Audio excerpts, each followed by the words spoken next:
Hello, and welcome to the Sun Dragon Sideshow. My cat just got down. You can see him go through the back there. Can you get that, kitty? Maybe he'll stay in with me. Nope, he's gonna figure out how to leave.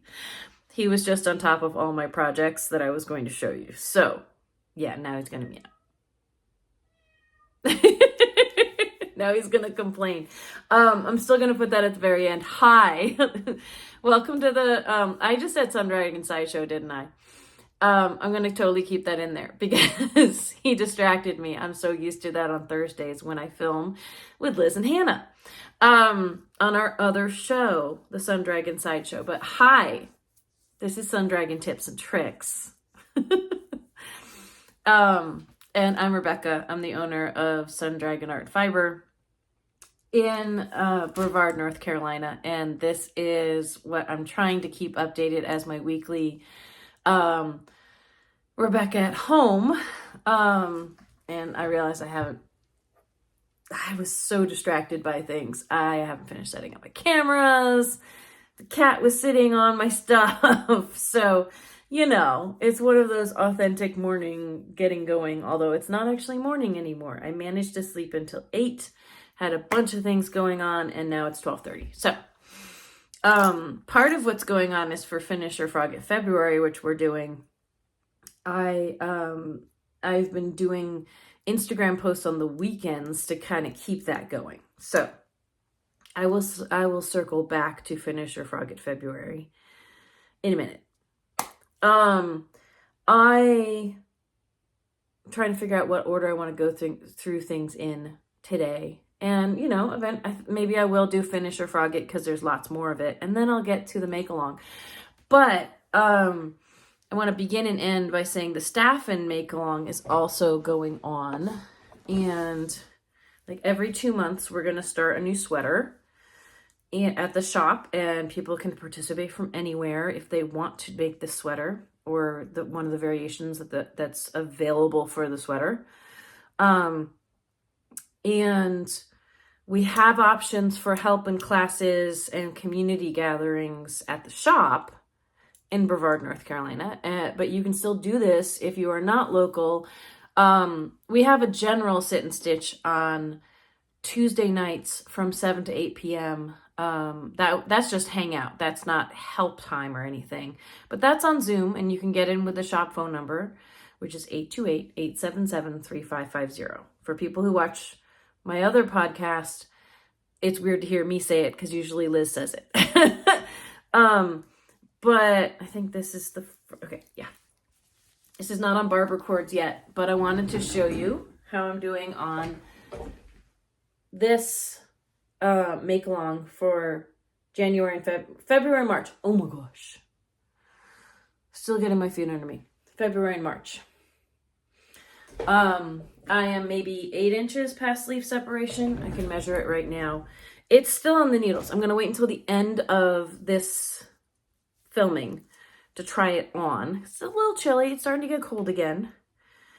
And I'm in a room with a whole lot of windows and stuff. I have to figure out how to like seal up my house. I rent it, so I don't know how much I can actually do. Yeah, I'm nearing 8 inches past leaf separation. I'm totally unorganized. This is the Staffin by Rebecca Clow, C-L-O-W. The Staffin make along we're doing. The Staffin has a pullover version. It has a cardigan version and a vest version. And this is my pullover. I love the stitch definition I am getting with, I'm using a mono touré, and it is Pima cotton and merino. And it's both got great drape because it's kind of heavy, even though it's a worsted weight, a number 4, and great stitch definition. And I am making the one that's going to be close to 50 inches circumference. This is 5 skeins of yarn. There's not even 140 yards per skein because cotton is heavy. And so even though it doesn't feel fuzzy against your skin like wool, like animal fibers can be, cotton is heavy. So you don't get as much yardage out of a ball. And usually for a worsted weight cotton by itself, I might get 100, I might notice on the label 180 yards per skein, ball, whatever you want to call it. This is like 137. So the combo of fibers with merino, which is really soft wool, and Pima cotton, which is a really nice soft cotton, the way they have blended it and spun it, you're getting even less yardage. It's like on the thicker end of worsted, which works for the Staffin in many ways, because the gauge they want you to get on the Staffin is 16 inches. Ugh, try words again. 16 stitches for 4 inches or 10 centimeters. And that's pretty big stitches for a worsted classically. I do have to say, like, not going to delve into a huge history lesson here, but gauges, I'm sure I've said this before, gauges and weights of yarn and other things have drastically changed since, like, say 40 years ago, when there were only a few yarn companies, or there were more standardized ways of making yarns and more standardized thicknesses for plies and what yarn could be made out of and how many plies would go into a yarn. Something that's called 4-ply or fingering weight may only have 2 plies in it if you actually look at the plies, because it's not made the old standard way that fabrics were made, that yarns were made. It gets really confusing. So then when you double the number of plies to 8-ply, that's a DK. But some 8-plies are talking about worsted weight yarn, and it's just, this is a really fluffy, and I don't mean fluffy as in light, but it really expands in terms of stitches. But then the drape and the stitch, it's lovely to work with. It's absolutely lovely to work with. Even though it's half cotton, it may end up being one of my heavier sweaters. Just in terms of actual, like, feel on me, it's gonna, but in a good way. So I'm gonna try this on at the end, because it doesn't have sleeves and it's a little chilly in here. And the sweater I'm wearing is also considered a worsted weight number 4. I'm sure it doesn't feel as heavy as that. This is ultra alpaca, which from Barocco is half what we call roving gangs of sheep wool. So not merino, not just a specific breed of sheep, and half alpaca, 2 different animal fibers. Alpaca is super soft, but doesn't have the resiliency that wool does. So something made out of just alpaca will be really, really soft, but may grow because there's nothing to, like, help it come back into shape. So that's why a sweater out of half and half can be kind of soft and not become a dress over time. So this is from one of my make-alongs a couple of years ago now, I want to say. This was from a general category make-along we used to do. So the top down, stranded colorwork yoke sweater make-along, where people had options and choices. And this is the Goldwing by Jennifer Steingass, and it has colorwork up here and colorwork on the sleeves. You can always adapt and change and make, not put the colorwork on the sleeves. I really wanted to make this one because I thought it was really cool that the colorwork flipped. So, like, this is a mirror image of what's down here. So the contrast color is your background color at the start of this. So it was fun to make, and it's very cozy. And I picked colors I wouldn't normally wear. Like, of course, I love teal. I picked the color to go with it. Or I think I might have picked the orange first, because it's this creamsicle color I wouldn't normally wear. And then Liz paired it with the teal for me. But I'm going to wear that so you can see it a little more in this video, and so I can stay warm until the end. And then I'll go back to the make-along. I wanted to start with a couple of questions people had, or things that people asked me. If I can't respond to the comments, then I try to answer stuff here. So a transition into that kind of is talking about the make along with the coach and connect. Which is we're having 1 hour long Zoom sessions every other Saturday. So we had one on February 1st. The next one's coming up this Saturday, February 15th. And then it's going to be March 1st and March 15th. They're from 6:30 to 7:30 p.m. U.S. Eastern Time. There's a special code. It's not the shop phone number to get in, because that is a pay for assistance and coaching connect. And also, hang and share your progress on the Staffin. I hope to have those on every make along that we do this year. So yeah, it's $40 for the whole series, and I know one has already gone by, but it's still a really good value for what you could get out of it in terms of connecting to people and asking me questions in the moment. A lot more one-on-one response than waiting for responses here. So, I saw that there's at least one comment of someone saying, I want to make sure I can make at least 2 of them. And I really encourage you to join if you can. And it is a link on our online shop site right on the front page. If you scroll down to the Staffin Coach and Connect, if I remember, I will put the link in the description for this video, because that's as high tech as I get. So I think it's a great way, instead of asking a question and waiting a week and hoping I answer it in the way that you want, and asking follow-up questions and stuff, to spend some time with us and help support the shop. So that leads us to the other questions I noticed. One was a question about, hey, can you make videos on a specific pattern for me?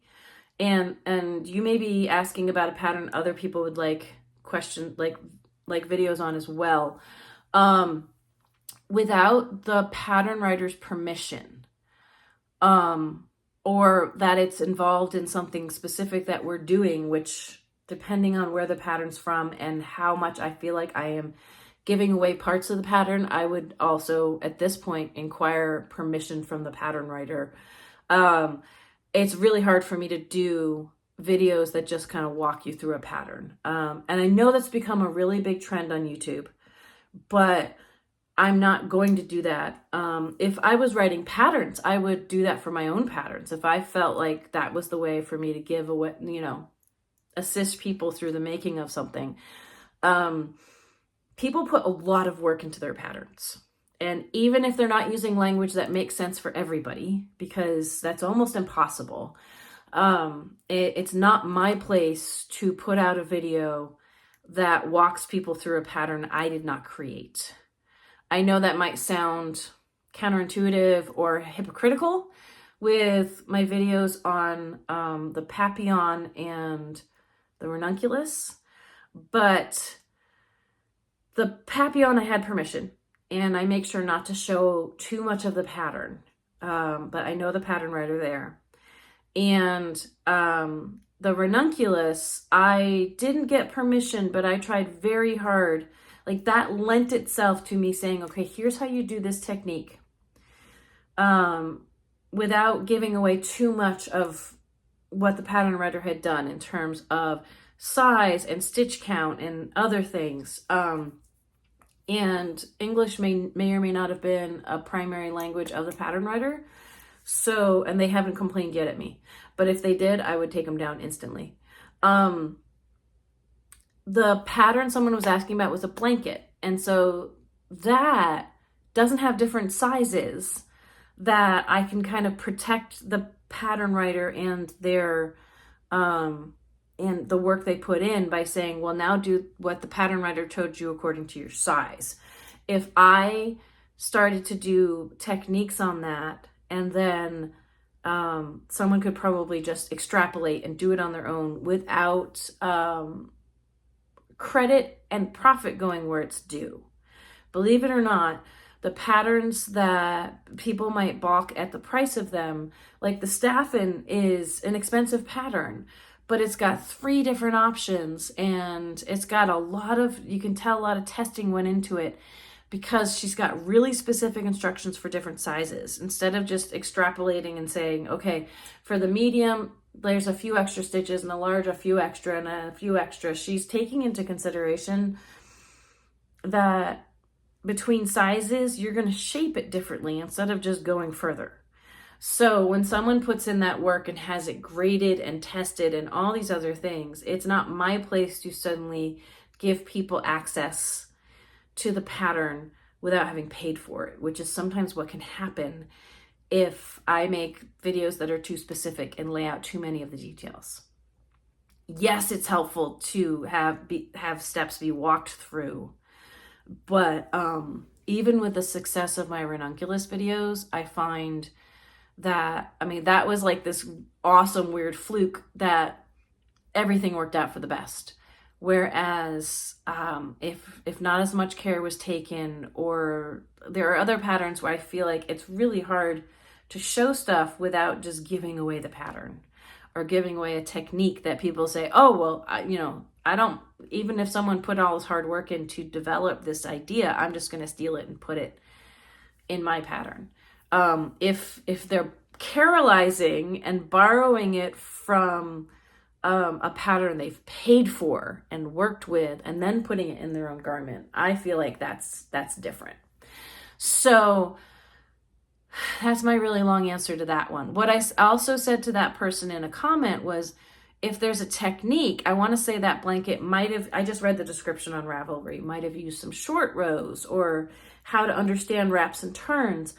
I may have some skill videos that can be applied, but there still might be techniques in that are more specific that I don't feel comfortable making a video on a free access channel without consulting with the pattern writer first. And I have there's too many plates I'm keeping in the air for me to be able to seek out that pattern writer for everybody who wants help. I want to help everyone keep knitting. I really do. And crocheting. But I don't have the energy to do all the legwork for everything that everybody would like me to do. I'm flattered that people want me to make videos on other patterns, though. I really am. Another general question I got that I figured I could answer is, what is superwash? So within my limited knowledge, I couldn't go into super detail on this, but if what I'm talking about is interesting, Google it, find out more, research. Superwash is usually a term applied to wool, a certain type of wool sold in stores. When it's called superwash, because wool by itself, like this isn't actually like 100% wool, but wool by itself, the way it comes off of a sheep, if you look at it under a microscope, it has little scales on it. Like wool felts, if you put it in the washing machine, 100% wool. If it hasn't been treated, if it's just been spun, it's been cleaned, and spun and all that kind of stuff, it felts if you wash it. And the things that make something felt. So felting is where like it looks like it shrinks and you almost can't see the stitches anymore. It just globs up, right? So what's going on there is if you look at wool under a microscope, it's kind of like looking at a follicle of hair, but a slightly different structure. If you've got these little scales on the surface of the wool, these little overlapping scales.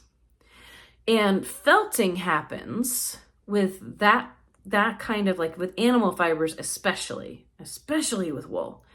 Felting, heat, agitation, and usually a little bit of soap is used in this, but it can just happen with heat and agitation. It doesn't have to have soap. Some kind of cleaner in there can help the process along. Heat and agitation lead to those little scales opening up and grabbing onto other stuff near them and then closing back down.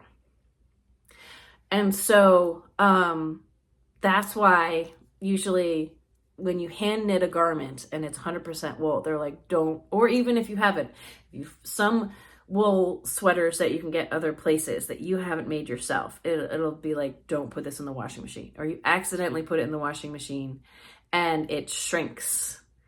Some of that shrinkage is actually felting. It's the heat and agitation of the washing machine And, you know, the top loaders have that thing in the middle called an agitator. It's just, you know, it's the same effect as, you know, beating your clothes against a rock to get the dirt out. But what it does with wool is it shakes up those scales and makes them open up and then close back down. And when they do, they've latched onto stuff around them. And so that is why most wools and things will say hand wash on them. They'll have the little symbol of a bucket with a hand sticking in saying, you don't want to do this extra heat and agitation. You want to be careful and gentle with your woolen things. Now, superwash is referring to things that, you know, it's like the superhero of wools because you can put it in the washing machine. I would still hand wash a lot of the things that say superwash on them. But superwash has stripped those scales off. And those scales, there's two different ways that I know of, and this is where my expertise on talking further about it runs out, though, after this, is you can have that chemically stripped, or you can have those scales physically stripped. Now, for people who are honest to goodness allergic to wool, some of that is the scales and the lanolin in it. And lanolin is like sheep sweat, basically. So one way, I want to say it's the chemical way of stripping it, might make it so that people who have reactions to wool can actually wear it. Don't take my word on that, though. Research it, because again, the manual version of stripping it or the chemical version of stripping it, so that when you put it in a washing machine, it doesn't latch onto itself. Most yarns won't tell you how they do it. Like, the companies won't say this one's chemically superwash, this one's physically like stripped superwash. So you got to test it if you are allergic or highly sensitive to wool, to know, is superwash not going to trigger an allergy reaction? But what it's supposed to do is it's supposed to make it so that you can put it in the washing machine and not have to worry about those scales, not have to worry about it shrinking or felting. Non-superwash is good for steeking. I've heard like steekings where you actually cut it because all those yarns grab to each other with those little scales. Now, I've heard of people actually being able to steek and cut with superwash, but they probably super reinforced the thing they were cutting in the middle. Like if I wanted to make this a cardigan. So like we have, I'll give you an example. I don't have it here, but we have Cascade 220, which is 100% Highland wool, more roving gangs of sheep than like say a merino. And we have 220 superwash. And that's the one it's the same material. It's just one has been stripped of the scales. And the superwash is thinner. And, you know, I explain it to people. I say, I haven't gone to see the process myself, but since they've stripped it, it thins the yarn down a little bit and makes it a little thinner. It means the superwash can often be used for DK patterns, whereas the non-superwash, the straight up 220, we like to call it, I would use for worsted weight patterns. Sometimes I use the superwash for worsted weight patterns too. Superwash merino, you're taking an already soft yarn, an already soft breed of sheep, and you're stripping more of the structure out of it so that it won't felt in the washing machine. Superwash merino is really popular now for socks, for thicker stuff, for tops, for other things. And a complaint about it, though it depends on the superwash merino, they're not all equal. Not all yarns are equal. Not all fibers or yarns made from the same fiber are equal and do the same thing. A lot of people say that superwash merino will stretch. Again, those scales, stripping those scales off of it might have something to do with compromising the integrity of it in terms of its resiliency to bounce back. I have had some Superwash merino stretch, and I've had others that don't. And sometimes people say when they blocked their merino sweater, it suddenly was huge. And I always have a lot of follow-up questions. I want to be like, okay, so how wet was your garment when you laid it out to dry? Because if it's still really, really wet, there's a lot of weight pulling on it.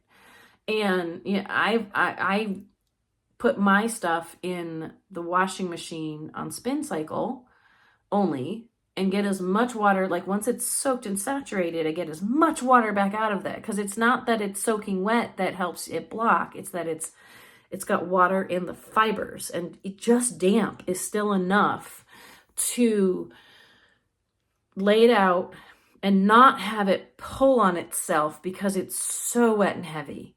And so I get it to where it's just damp, and I lay it out, and the measurements I took that I liked when it was dry, if it's bigger, if it's way bigger, I try to kind of squish it into that shape of the measurements, even if there's wrinkles in the fabric, because it might, as it dries, instead of taking on the new shape of the spread out garment, it might bounce back a little bit more. But it also depends on how the yarn was made, how much resiliency it's going to have when you block it. And sometimes you don't know that until you test it.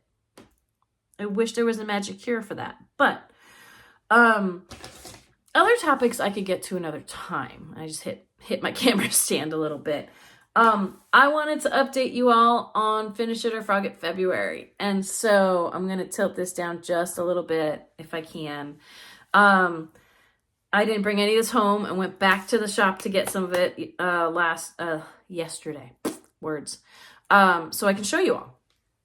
And some of this I've already shown you. Like, I'm pretty sure last week, we're 10 days into it now. I'm pretty sure last week I showed you this because I frogged my dandelion fields, and I would love to remake this. I still have to find which yarn I think is going to go best with this one to do brioche.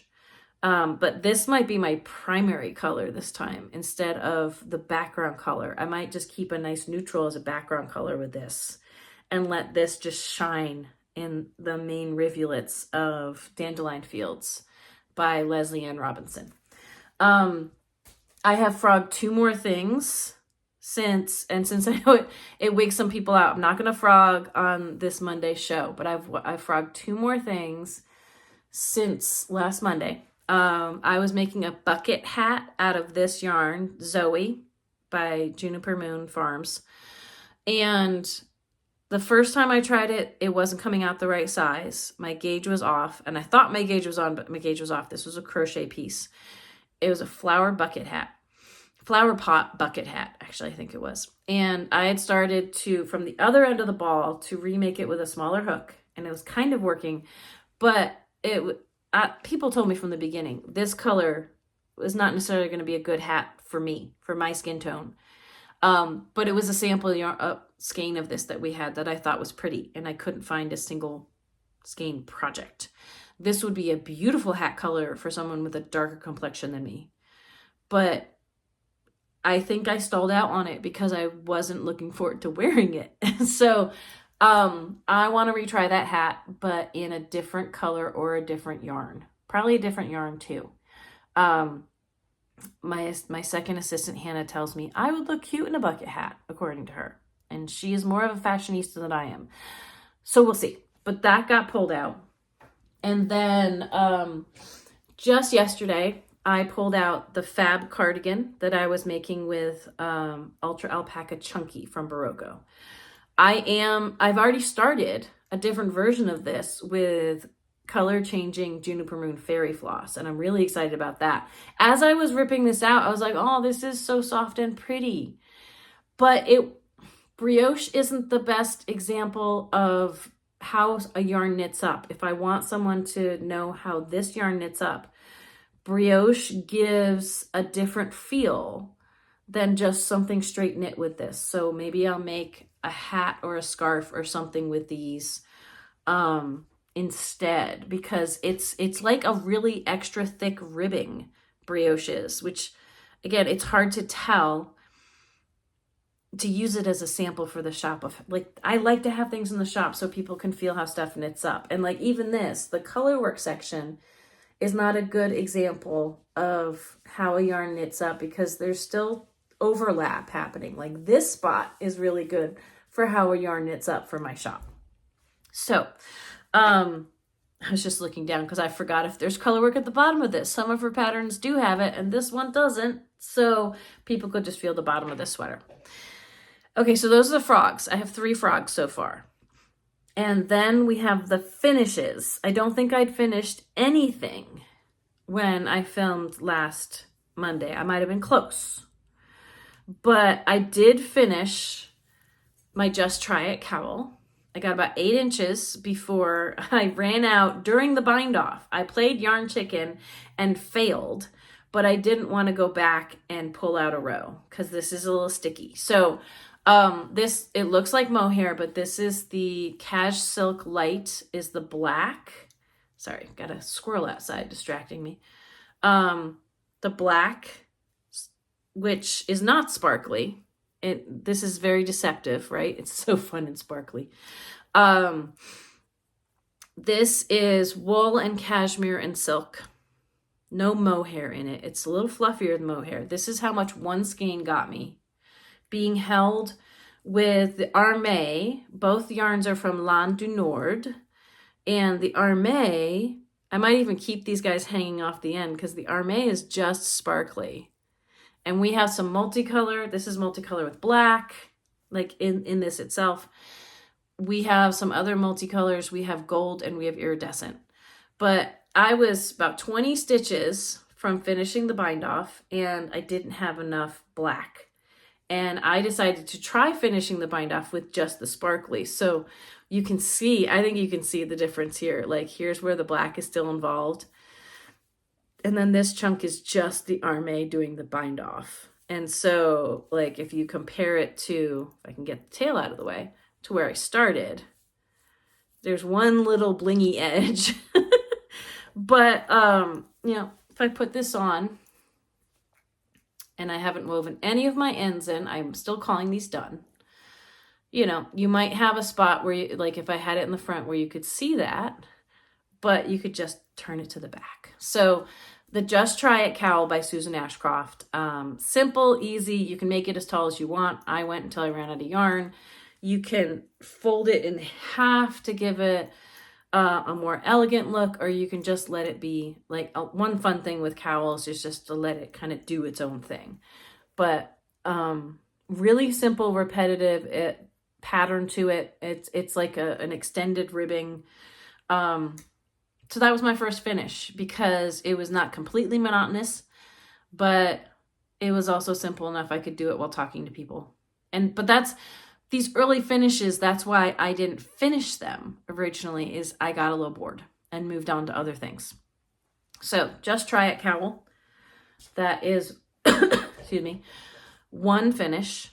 My second finish was the Skip cowl. I kept calling it the Sydney cowl because there's another Sydney cowl that I did finish. Words, letters, you know. I'm gonna see. Yeah, this is the, okay. I'm like, which is the top? This is an interesting one because I really wanted to make this as a sample of, we have Wizard in the shop, color changing, and now we have solids. Because for a while I was like, the Wizard would be awesome for color changing color work as a contrast. But we didn't have any solids and it was really hard to tell people what to pair it with. And now we have a limited range of solids in Wizard. Wizard, based on things I talked about earlier today, Wizard defies rules, and last week even. Wizard's considered a chunky, but it's a chainette, so it doesn't have the same rules like a bulky chunky. Number 5. Okay. It doesn't have the same rules of, okay, it has this many plies. It has this much yardage to put it in a weight category. It's really happy on anywhere from a 10.5 to 11 type needle. I originally made the homeschooler, the Reluctant Homeschooler cardigan by Caitlin Hunter. out of this, and it was awesome, but it didn't have the chunky feel of that cardigan. This is great for warmth without the weight. And the skip cowl, I did the same colors as the pattern. I know it's really busy to see it with my other busy color work, but I did the same colors as the pictures of the pattern because I love green and, you know, thistle colors basically. And I love how it came out. But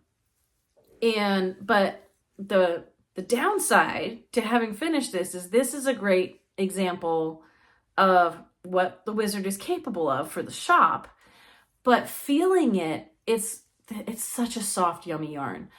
Feeling it in mosaic with garter texture, because a lot of bumps on it. That's garter. That's where if it was knit flat, we'd knit every row, we get the bumpy texture. That doesn't give you the same sense as just feeling this knit. So it's an in-between sample for the shop, but it is, I mean, it's good for me to say, hey, buy 2 skeins of yarn and you can make this. And technically, I've heard from knitters that there's enough to make 2. I color manipulated this a little in that there were spots towards the end where it was going to be green and green, and I wanted more pop. So I balled off a little. This is just under 50 grams, but there is a ball in the other room of some green parts of it. There's more than 50 grams here. So I could do this cowl again, maybe in the reverse order or something. And that could be really cool. But this was my second finish. I have to say, so far, all of the things I finished this February, I started a long time ago. I did not start recently. So it's not like I'm starting and finishing a project in February. I'm trying to get older ones off my plate. So I explained in other videos, but not yet here, that for me, Finish Your Frog at February, this is our 3rd year doing it, is not to say everything needs to be done. I need to have no works in progress by the end. It is to really, it's like a spring cleaning in February of my projects to say, what have I let dawdle that I really could finish? What have I let linger that I'm really not gonna finish, and I really should just free myself of it, even if it was a good idea, you know? And there's various reasons. There's the yarn doesn't go with the pattern. There's the yarn's been discontinued. There's you know, it's not growing up right, you know, for what I wanted it to be. And then there's stuff that is hanging over my head. I'll show you more in a minute, that I've put too much work into, but I know I'm not going to finish. I'm not going to frog that. I'll show you one of those that you're getting a sneak peek at what I'm going to bind off later to just keep. Now, when I started this, it was the idea I keep it for a swatch for a shop sample. I'm not using my stuff for shop samples that much, but it's let's preserve the work I put in. If you don't want to undo the work you put in, maybe just bind it off and keep it somewhere and decide later. But then you free up your needles, especially, right? So anyway, I digress. This is project 2 that I finished. All 3 things that I finished, because I finished one more this morning, they all happen to be cowls, to be small projects that, you know, if I just sit down, I can get done. I'm going to be moving on to more complicated things that we'll see if I get any more finishes. I hope to get more finishes done this month. I still have 28 days. It's the 10th today. But this was the candy stripe cowl. And when we saw pictures of this, it's by Purl Soho. Someone was like, it's not a little mini skirt. It's the candy stripe cowl. It was designed for some of Purl Soho's yarn. But since she only sells direct to consumer, I was like, you know what? That might be a really neat project. I'm making sure this is the right side out. To do with some of our sesame yarn. So color changing. But let me see. I've got one of the yarns here. Where's my other? It went running. I will find it. Oh, there it is. It's hiding under. I'll be right back. Lime Ricky and Ube, maybe, from Baroque Sesame. And so, again, this doesn't show off as well when it is on top of something else that's really busy, but it's kind of neat because it's got a split in it that can go over your shoulder for a different arrangement of, and I haven't blocked this. This might relax a little if I block it. But you've got the stripes of colors intermingling in a way that just gives it a different look than knitting something by itself. So there's so many colors and tones going on in this. This is really fun. And could have had a higher contrast. There's parts in this that have a high contrast, but it was a fun experiment. So so I've frogged 3 things. I've finished 3 things. I moved one thing that was on the list from last year. Excuse me, while it tosses my hair all over the place. Huh. There was timer on one of my lights, which really shouldn't even be there, because I had it on this morning when I was doing morning meditation and I never turned it off. Not that anyone cares. It's all good.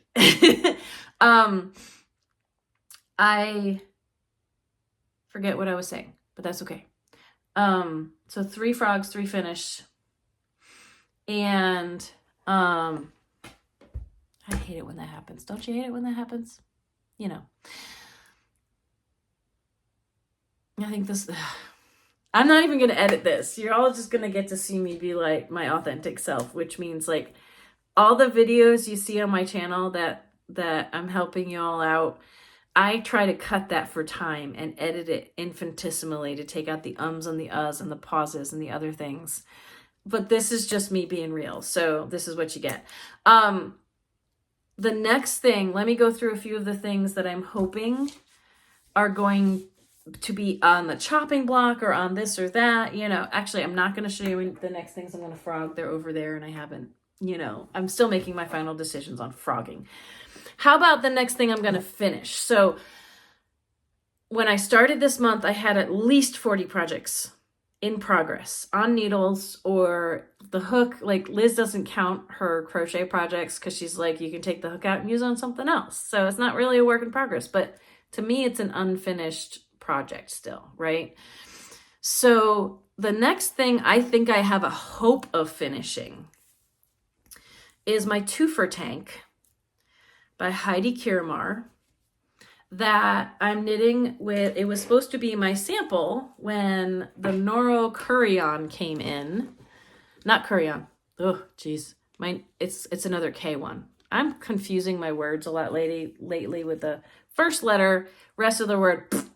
The Noro Compayito that came in, which is one of their cotton blends. Like for Noro, this is ridiculously soft. And I was like, oh my gosh, 2 balls can make one of this tank top. Now, this one has a lot more, I want to say, this one's 30-30-30. And it is cotton, silk, and polyamide, 30-30-30%, even split. There's another one that the Natsumeki that came in that has more cotton in it. And it is a little more summery. Like this is actually pretty warm for the summer. But since it didn't have wool in it, I decided to make something kind of summery with it. And this is the Twofer tank, which you start with one side and then the other for this V-neck. And then you cast on the back. Like you start from the top of here and make the back. And the idea is that you can wear it this way or you can wear it this way. So you can have a V-neck or you can have a high neck with a V in the back. And I had to alter the pattern a little bit to make this part of it a lot longer for me. But I was on the part where, you know, it got a little more mindless and I moved on to other things. I was on the part where I just have to keep knitting to finish it. So I'm taking February to keep knitting on it. And I want to say, again, I'm about 8 inches. It seems to be the magic number for me. Because my girls are pretty big and I have gotten bigger. And the girls pull up any fabric I make, like of a sweater top I make, I have to tend to go longer. So I'm going to just keep knitting with this. And hopefully if I just do a lot of mindless knitting, whenever there's time for mindless knitting and focus on one project or another, I can get this done this month. So this is my next hope to finish. and not pledge to finish, but hope to finish. And we'll see where I get. I'll check back in with you next week, because 10 days I got 3 projects done that were on the needles, but they were small projects. Now I'm hitting projects that still have a lot left on them. And so we'll see. I was mentioning before, that's probably what I got sidetracked on. 40 plus projects on needles, or unfinished. If they're crochet projects, I count them in that. And ideally, I'd like to cross 20 of them off my list. I'd like to, really ideally, I'd like to have half my projects moving forward. But since I've lost track of how many I really have, that doesn't mean that I'm going to finish 10 projects. Because if we really split it evenly, I am going to try to bind off a few that are really pretty and I can't bear to frog, but I know I'm never going to get back to. So here is an example of, a lot of people have asked about this. What are you going to do with your Faye summer top? I am probably going to bind this one off. So here's how far I got on this. And I could still adapt it to make it something. This is the Faye summer top. And it wasn't really my style because it's supposed to have some flowy sleeves. And I was finally making good progress on this a couple of years ago. It's got big honking cables that are gorgeous. It has lacework. It has baubles in it. I was making it with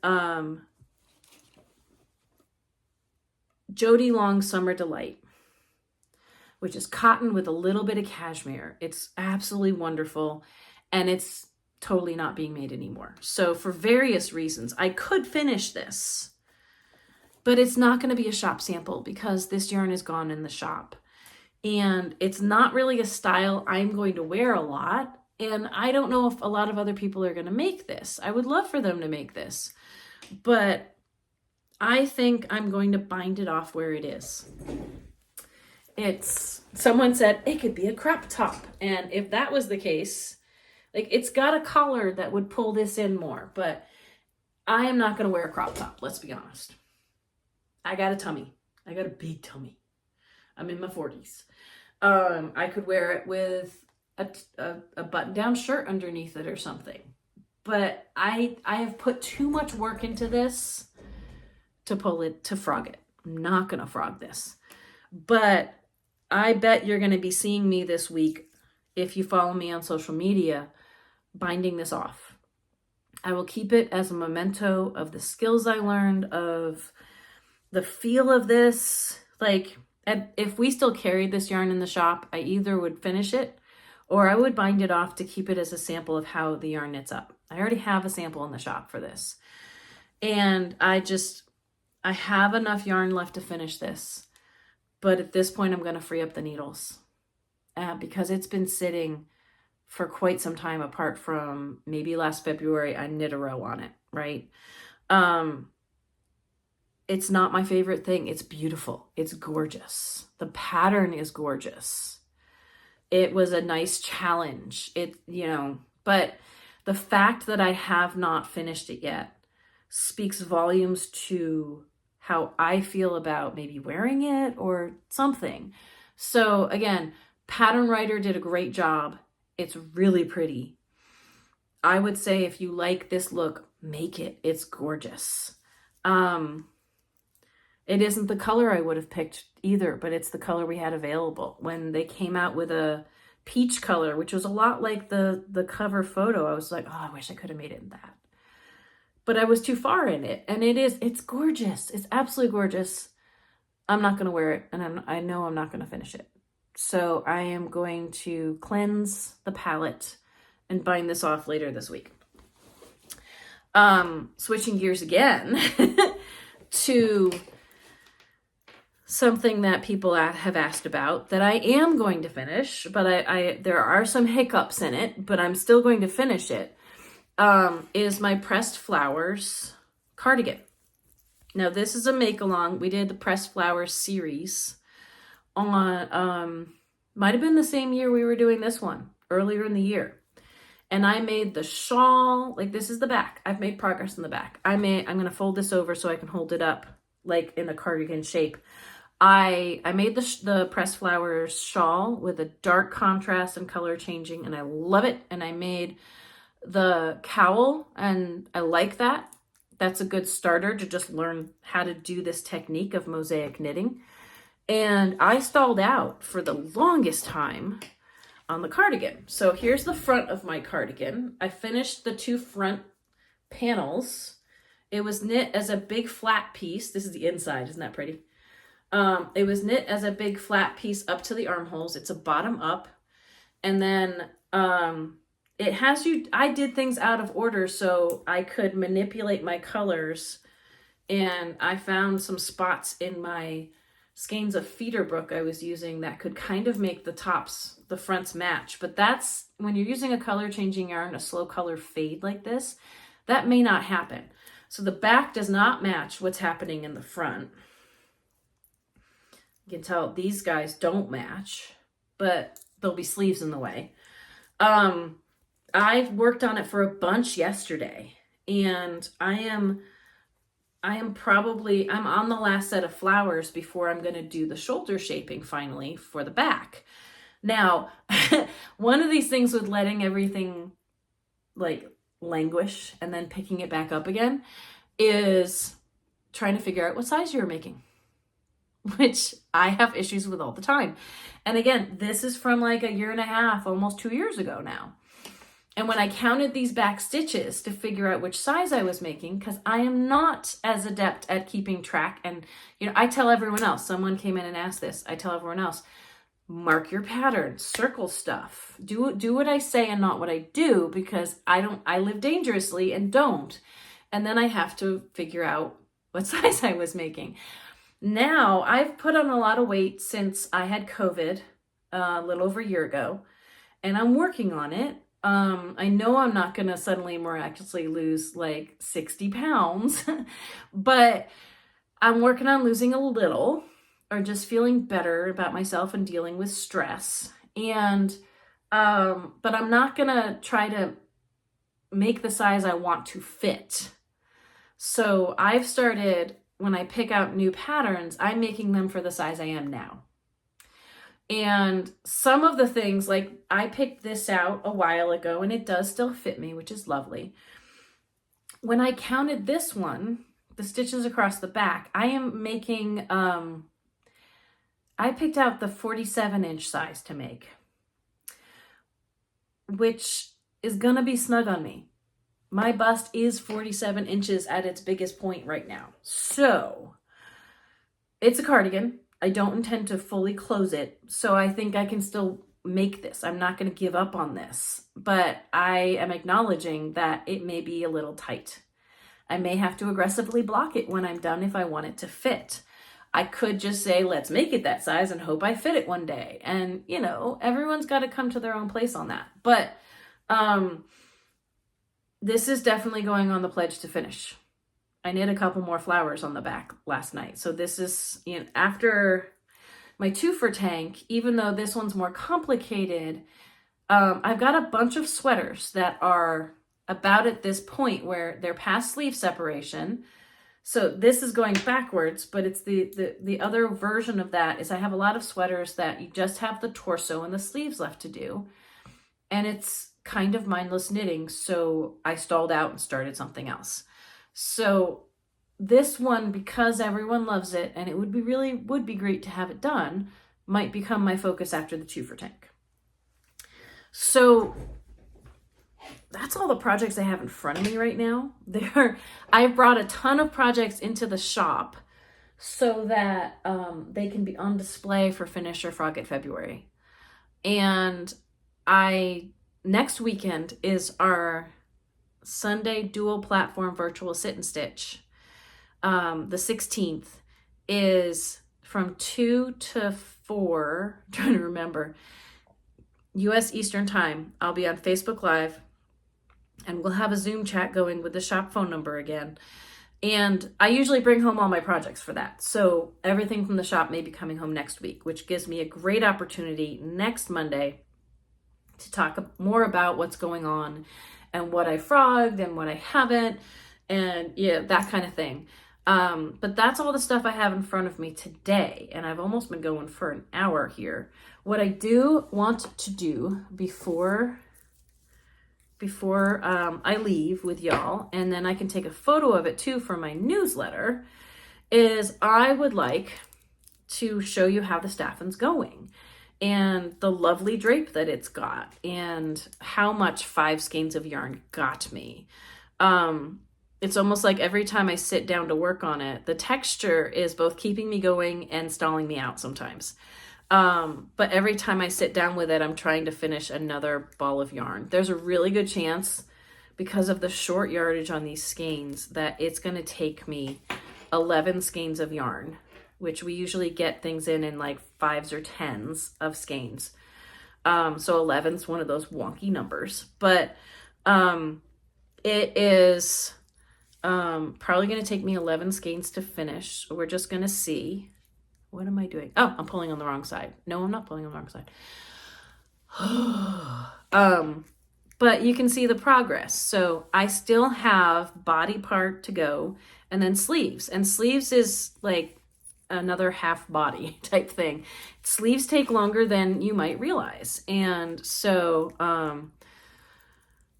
I have learned, rather than saying, I just have the sleeves to go, it's like, okay, got the sleeves, let's buckle down and do it, because it might take longer than you realize.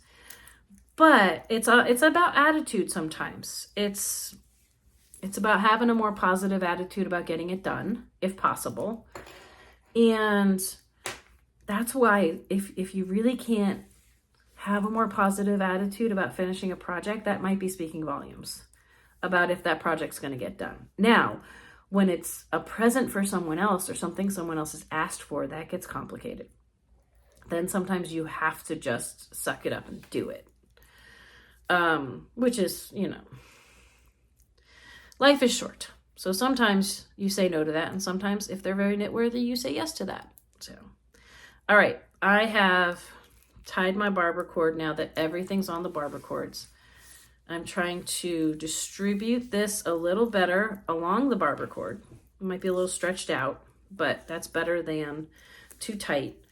And I'm going to try to take this off without catching my rings on all the floats. Oh, I don't know what just happened there. That's one downside to too many rings, but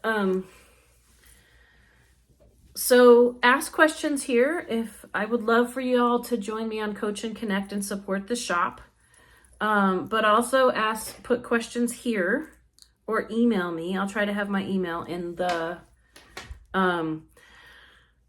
comments. So there's other ways to get in touch with me. If you're emailing me about specific patterns, I try to get back to you when I can, but I am also trying to do the majority of stuff at a local yarn store, a small business, and sometimes it's hard to get to everything. So, okay. I love the feel of this. All right.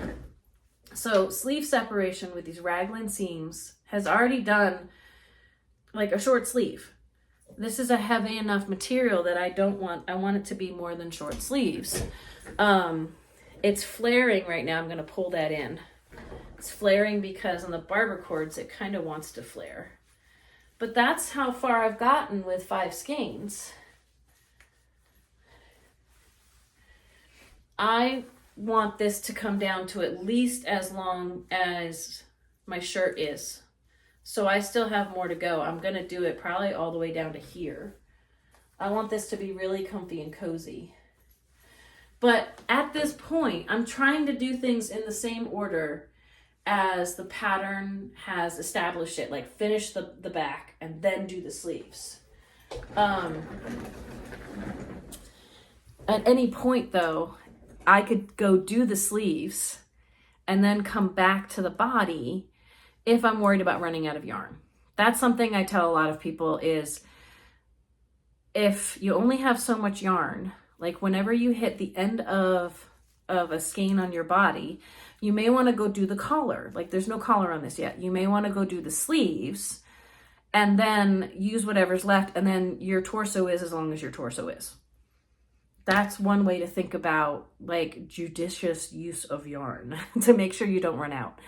I own a yarn shop. There's lots of gray there because I've over ordered it because I'm making this, so I can fudge it. But this is $22.50 a skein at our shop, and it's going to take 11 skeins. So for some people, that's easy to do. For some people, that's out of their budget. And we try to work with everybody. And people's budgets shift over time. So there could be a time that's affordable, and there could be a time that that's not. And vice versa, you know? So, yeah. I'm loving how this feels. And since yarn shops don't have a very high profit margin, I don't mind that I'm spoiled because I own a yarn shop and can do this because I don't use a lot of money other places in my life. So anyway, it's really good to talk to you all and share what I can. And I hope some of this has been useful or just fun to watch of what I'm doing and how I'm doing it and all that good stuff. And I will see y'all next week. There's still some specific technique videos I would love to make. Lately, I'm finding once I come home from the shop, it's kind of hard to have the energy to do that. So we'll see. After I post this, I'm going to put a newsletter out.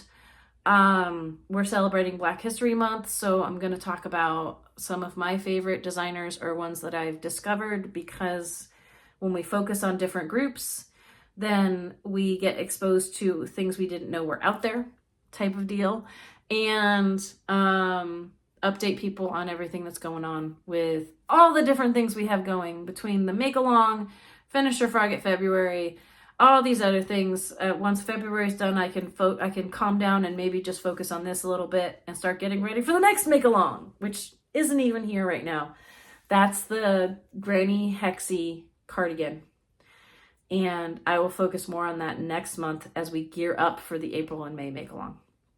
So awesome to see you all. I will see you soon. As I always like to say, may your crafting be filled with joy and confidence. Bye-bye. I don't know if y'all can hear him purring. But this is before I started filming today. Yeah, I'm looking at you.